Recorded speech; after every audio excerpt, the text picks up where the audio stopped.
So a huge development today after a year-long investigation that we took on after getting a number of tips about an under-the-radar Christian sect known as the 2x2 Church. And not only did we expose decades of child sexual abuse, but several of the leaders who were committing the crimes. And this is our first follow-up since our investigation aired, as one of the church elders is now headed to prison for the rest of his life. For each count 1, 12 years in the Department of Corrections, count 6, 12 years in the Department of Corrections, and count 10, 12 years in the Department of Corrections. Raymond Zwiefelhofer was a leader in the secretive and isolated 2x2 Church until earlier this fall. He was convicted of possessing child sexual abuse material. There were 87 files that were determined to be child sexual abuse material, or sometimes known as child pornography. The 10 charged files were all depicting children under the age of 15. Zwiefelhofer was convicted of 10 counts and sentenced to 120 years in prison. It's illegal simply to possess and for the defendant to know about it. In Arizona, if you're convicted on one count, it's a minimum of 10 years in prison. Zwiefelhofer maintains his innocence. I'm not guilty again. I like to make that clear. I would love to know how the jury found that I knowingly did this. Zwiefelhofer, who is 61, had been a tech CEO. Ex-members tell us he was also a 2x2 church elder on and off for decades.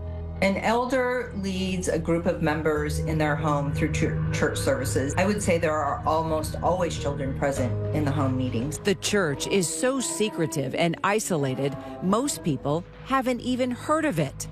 We've been investigating the Christian sect for more than a year now, specifically looking at the allegations of widespread child sexual abuse.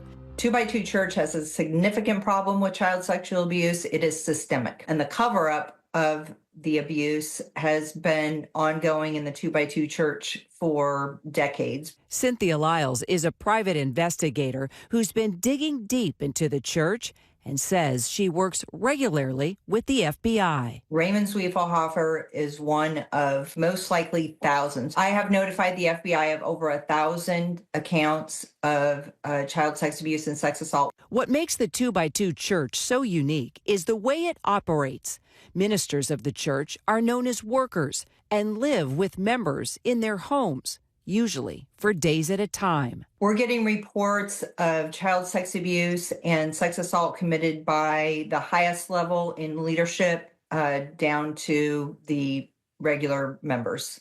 While Zwiefelhofer is the first member of the 2x2 Church to be convicted and sentenced to prison in the U.S. since our original investigation aired, some members claim there's been a deep history and pattern of abuse for decades.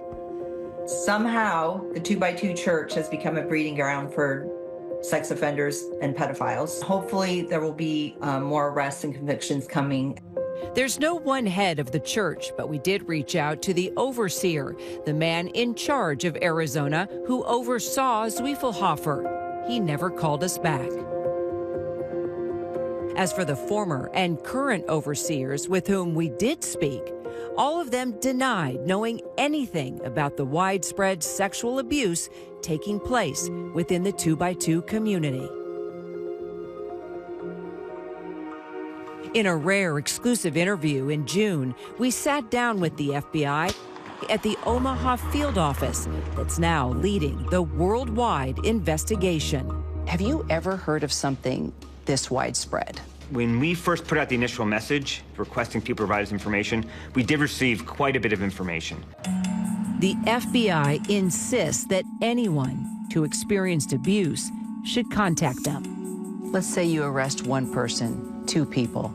Is that it? The FBI focuses, in general, on bringing cases from local to global. The FBI doesn't stop at just an initial arrest. We will follow the evidence wherever it leads. We spoke to dozens of alleged victims of child sexual abuse across more than 30 states. Many of the ex-members we spoke to say that some of the church leadership knew about the abuse allegations, but didn't report any of it to the authorities. Rather than calling in the cops, alleged abusers kept on working, but in different states. The shuffling of abusers from state to state to state, from country to country to country, is common. Get the abuser out of Dodge. The belief that their one true way, their interpretation of God's law, supersedes man's. All these institutions think they're above the law because God is on their side. These institutions are havens for sexual abusers. And the child cannot protect the child. Protection, so many members say they never had. There's Cheryl Owings in North Carolina, who says her abuse began when she was 7 in 1955. Laura Lee Brown in California, who says she was 9. And there's a girl in Montana whose family says she was just 2 years old. She is now 13.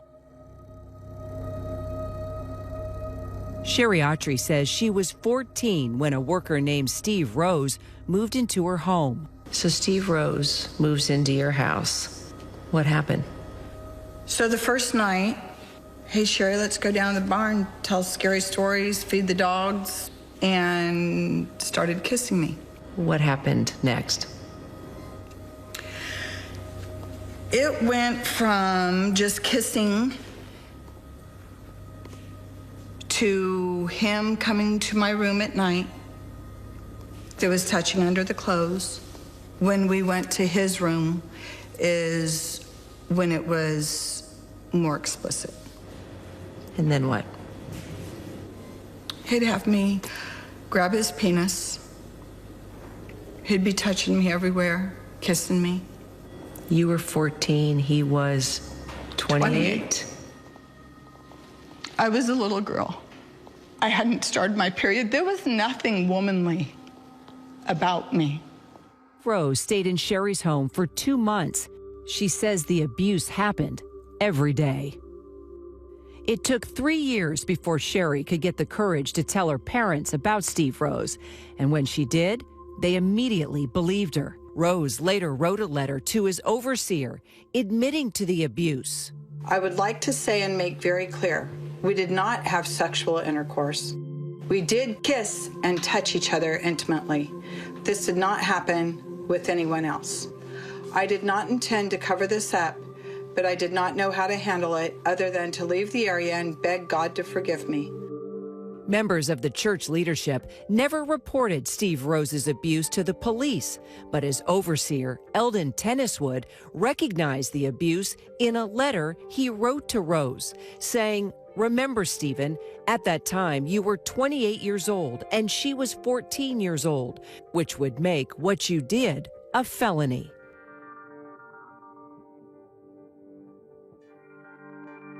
So we tried several times to call Steve Rose. We did get him on the phone. He hung up on me. So we're now in Minneapolis. Tony has me mic'd up, and we're going to head over to his work, hoping that he will answer our questions on camera.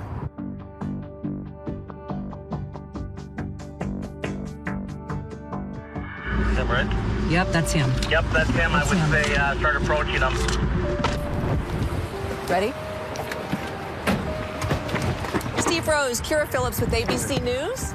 I'd like to ask you about these letters that you wrote Sherry Autry's parents and also your overseer. Yeah, did you sexually abuse Sherry Autry when she was 14 and you were 28?